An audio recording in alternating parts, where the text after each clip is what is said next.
So what's up mga ka-legit, so nandito tayo ngayon sa bundok kung saan ko tinanim yung tanim nating grapes. So ngayon medyo malamig naman ang panahon, so nagkabunga na siya. So ipapakita ko lang sa inyo yung bunga niya na iilan lamang. So at least nabuhay siya sa malamig na panahon ngayong January, February na siya guys. Ayan siya. So kung makikita nyo guys, is ito yung mga bunga niya. Ayan. So ang dahon pala ng ubas ay ganito. So parang ano siya, parang kamuting lanot kung alam nyo. So ito guys yung ang kanyang bunga. So ayan kung nakikita nyo, ayan siya. At meron pa dito, ayan. Tapos meron pa dito sa taas. Ayan. So kakainin na po natin ang ating ubas. So mag-start po tayo dito. Ayan siya oh.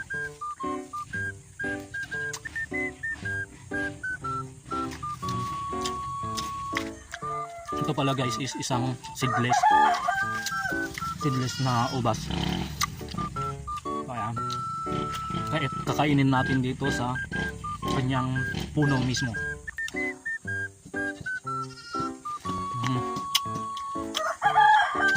Sarap.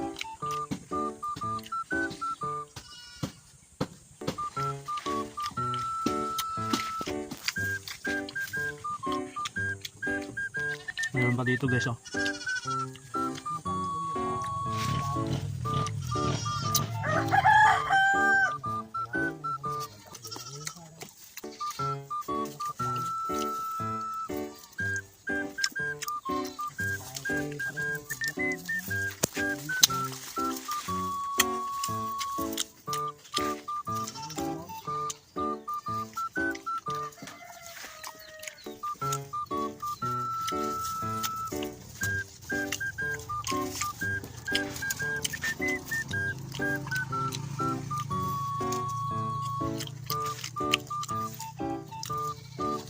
So, ang kanyang lasa matamis kasi fresh na fresh po siya galing dito sa may puno na.